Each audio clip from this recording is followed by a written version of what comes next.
Good afternoon बच्चों। सबसे पहले आपका कक्षा 8वीं में स्वागत है। आप लोग इस साल कक्षा 8वीं में आए और मैं आशा दुर्गेश ओझा आपको हिंदी इस विषय को पढ़ाने के लिए हूँ। तो थोड़ा बात हम आज हिंदी पे करेंगे। हिंदी इस देश की राष्ट्रभाषा मानी जाती है, जो 1949 में हिंदी राष्ट्रभाषा के रूप में स्थापित की गई। कलम 143 के अनुसार।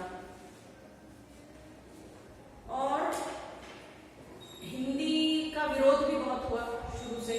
हिंदी को राष्ट्रभाषा के रूप में भले संविधान ने राष्ट्रभाषा का दर्जा दे दिया हो, लेकिन हिंदी को राष्ट्रभाषा के रूप में पूरी तरह से स्वीकृत नहीं किया है। अब उस विषय पे नहीं जाना चाहूंगी क्यों, कैसे, क्या, पर हमारे यहाँ की जो भी परिस्थितियां थी उस समय की, जो भी राजनीतिक परिस्थितियां, विशेषकर राजनीतिक परिस्थितियों के चलते ये निर्णय हुए ऐसे कि नेहरू जी थे तो उनको कुछ ऐसे बता दिया गया कि हिंदी भाषा में इतने कोई सक्षम शब्द नहीं है, जिसकी वजह से आप हिंदी को राष्ट्रभाषा के रूप में भले स्वीकार करने को बोल रहे हैं, लेकिन इतने सारे शब्द भंडार नहीं है हिंदी में।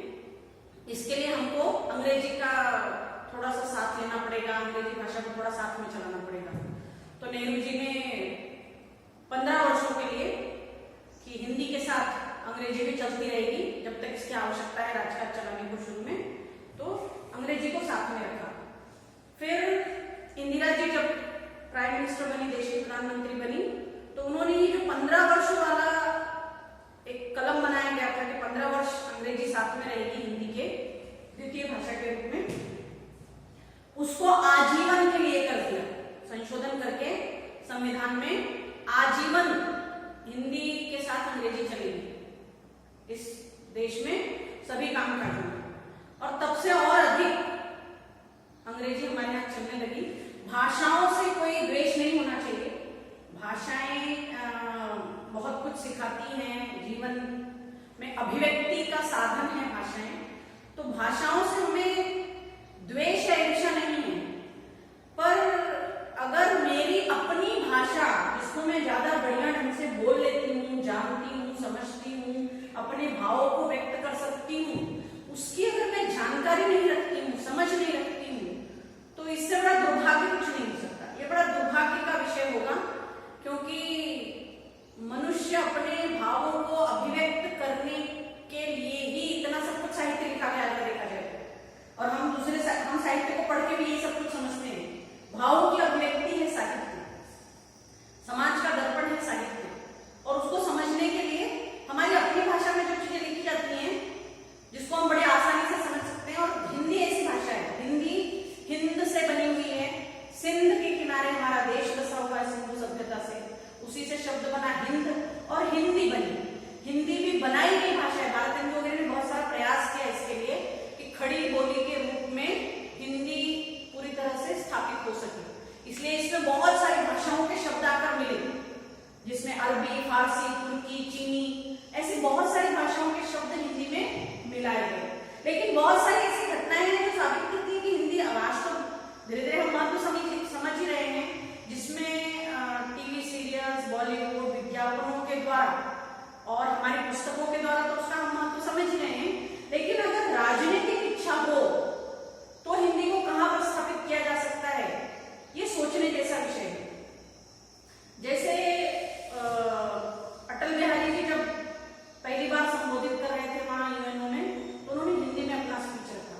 और उसके भी पहले जब पंडित विजया लक्ष्मी ने, जवाहरलाल नेहरू की जो बहन थी, वो यहाँ से सोवियत संघ के लिए भारत के प्रतिनिधि के रूप में वहां गई थी, जब उन्होंने अंग्रेजी में बोलना शुरू किया, तो जो रूसी प्रतिनिधि थी उसने जोर से चिल्लाकर रूसी में पूछा कि क्या आप जिस भाषा में बोल रही हैं वो आपके देश की ऑफिशियल लैंग्वेज है?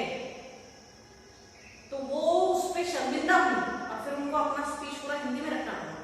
तो कहने का अर्थ है, और यही नहीं, आपको बताओ अगर आप इस पे डिटेल में जाएंगे हिंदी के विषय को लेकर, तो एक अंग्रेज हैं फादर कामिल बुल्के, वो आए थे दार्जिलिंग में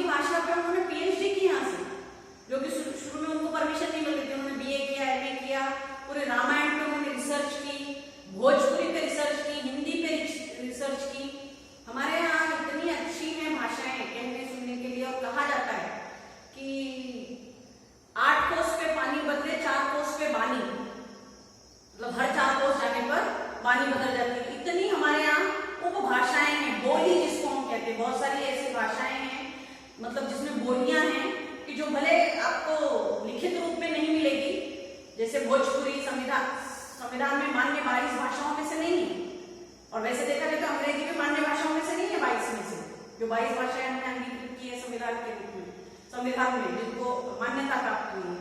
तो कहने का अर्थ है कि हिंदी उन भाषाओं में से है, और हिंदी को अभी हम जो पढ़ने जा रहे हैं हिंदी, अभी तक आपने पहली कक्षा से लेके क्या आपने नर्सरी से भी हिंदी पढ़ा है, आई से लेकर अभी हम जिस कक्षा में आ गए हैं, यहाँ पर पुस्तक का नाम है हमारे सुनहरी धूप। तो सुनहरी धूप वैसे कुमार भारती हुआ करती थी पहले, लोक भारती हुआ करती थी, कक्षा 8 से कुमार भारती आ जाया करती थी।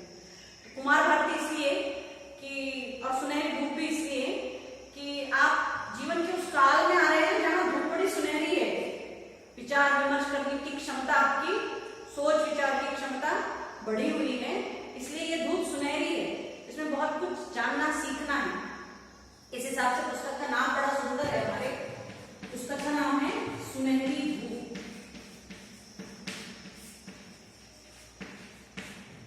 दूसरी हमारी व्याकरण की पुस्तक रहेगी वर्तिका,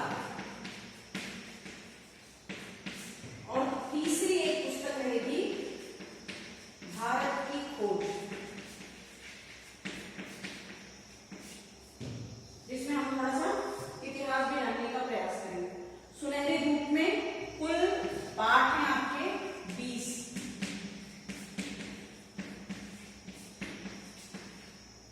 वर्तिका में कुल पाठ है 28,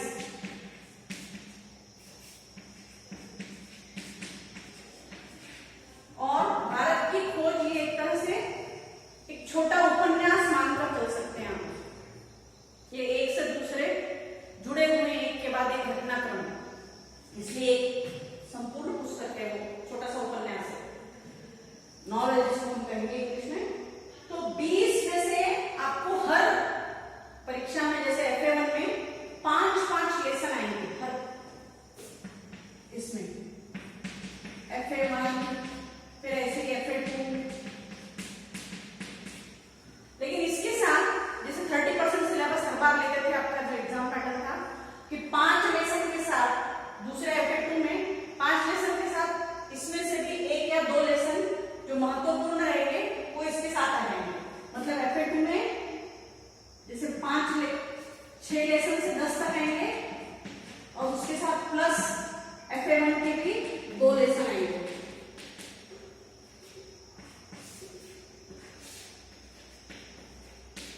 और ऐसे डिवाइड किया गया है आपका वर्तिका के कुल 28 पाठ, जिसमें आपके 28 में से 22 जो शुरुआत के पाठ हैं उसको 6 करके हर एग्जाम में डिवाइड होंगे, और रिमेनिंग जो है जैसे पत्र लेखन है, अनुच्छेद लेखन है, या तुम्हारे संवाद लेखन है, ये सारी चीजें हर एक FA1, FA2, FA3, अपठित गद्यांश FA1 में भी रहेगा 6 लेसन के साथ 23वां लेसन, FA2 में आपके 7 से लेकर जो 13 तक लेसन रहेंगे, उसके अलावा आपको 24वां पाठ रहेगा, अनुच्छेद लेखन और अपठित गद्यांश 23 और 24 दोनों रहेंगे, फिर 25वां ऐसे 26वां संवाद लेखन, कहानी लेखन, ये हर एक FA1, FA2, FA3, FA4 में डिवाइड होते हैं। और भारत की खोज चलता रहेगा साथ में, मतलब पाठ के हिसाब से नहीं, जितना भी एक पूरी घटना दी हुई है 3-4 पेज की, 2 पेज की, 3 पेज की, 4 पेज की, उसके साथ चलती रहेगी। ऐसे हम पूरे विषय को लेकर FA4 तक चारों इसमें डिवाइड करके चलेंगे। तो ये है आपका हिंदी का इस साल का सफर 8वीं कक्षा का, और इसमें सुनहरी धूप, इस पे सोचिएगा और इस पे लिखिएगा कि पुस्तक का नाम सुनहरी धूप क्यों रखा होगा, और हिंदी विषय को लेकर जो भी जानकारी आपको मिलती है इससे संबंधित कि हिंदी कैसे राष्ट्रभाषा के रूप में प्रस्थापित हुई, पूरी तरह से क्यों नहीं हो पाई, या अभी क्या अड़चने हैं, अगर आज हिंदी को पूरी तरह से राष्ट्रभाषा के रूप में हम प्रस्थापित करना चाहें तो क्या ये संभव है। ये बड़ा सोचनीय विषय है कि हम इतने आदी हो चुके हैं अंग्रेजी के कि क्या ये संभव हो पाएगा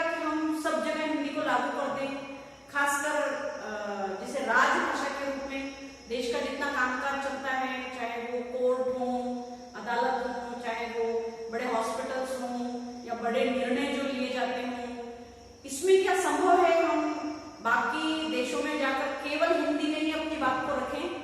क्या ये संभव है?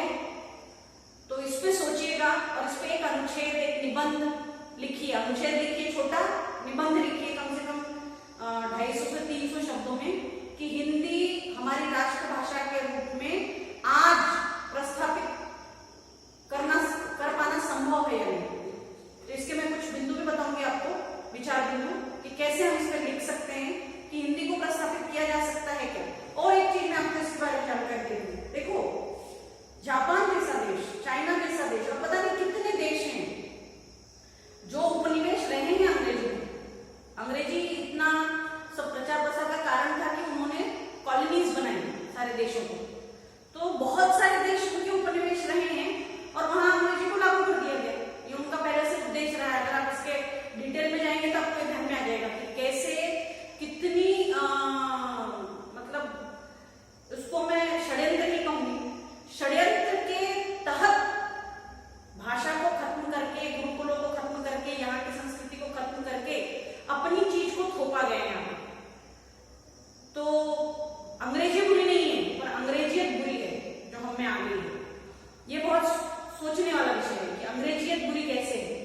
तो उसमें जापान जैसे देश, चाइना जैसे देश, जापान ऐसा देश है जिसने अपनी भाषा में, खुद की जापानी में मेडिकल की पढ़ाई, सारी इंजीनियरिंग की पढ़ाई, जितने सारे डिग्रीज लिए जाते हैं, सारी पढ़ाई इसमें करवाता है। टेक्नोलॉजी में नंबर 1 देश है, कोई पीछे नहीं कर सकता उसको टेक्नोलॉजी में, आज वहां तक पहुंच चुका है। इतने बड़े बड़े हमेशा रिसर्च करते रहते हैं। जैसे हमारे यहाँ ऐसे जगह जगह पान की टपरी होती है यहाँ पर, या चाय की छोटे ये लगे होते हैं, वैसे वहां पर मोबाइल और टीवी बनते हैं घर घर।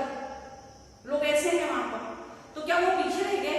उन्होंने अंग्रेजी नहीं सीखी और अपनी भाषा को उन्होंने बढ़ावा दिया, तो क्या वो पीछे रह गए? नहीं, ऐसी बात नहीं है। और ऐसा भी नहीं कि उन्होंने अंग्रेजी नहीं सीखी है तो हमारा क्या निबंध है। ये तो हमारी अपनी क्षमता है कि हम किसी भाषा को, और अंग्रेजी ही क्यों, फ्रेंच, जापानी, कोई भी भाषा हम सीख सकते हैं। हमारा कैलिबर है, ये हमारे एक खासियत है। हमारे लोग ऐसे हैं, बड़े बड़े नाम है, रविन्द्रनाथ ठाकुर जैसे लोग, नोबेल पुरस्कार विजेता, या स्वामी विवेकानंद जैसे लोग, या अरविंदो घोष जैसे लोग, जिनके के पिता ने 7 साल के पेपर में अंग्रेजी पढ़ने के लिए भेज दिया, लेकिन वो जब अंग्रेजी पढ़ के वहां से एमएससी होके लौटे तो यहाँ आने के बाद उन्होंने वेद वेदांतों का अभ्यास किया और साधु बन गए, सन्यासी बन गए, और पूरी तरह से मातृभूमि की सेवा करने में तत्पर हो गए, सारे ऐसे कार्य किए जीवन पर्यंत। तो कहने का अर्थ ये है केवल कि भाषा कितनी महत्वपूर्ण है। भाषा आपको अभिव्यक्त करती है, भाषा आपका पहराव से नहीं, भाषा आपके पूरे व्यक्तित्व को दर्शाती है। ये हम स्वामी विवेकानंद के उदाहरण से बहुत सारे बार दिया है, समझ सकते हैं कि भाषा कैसे दिखाती है, आपको दर्शाती है।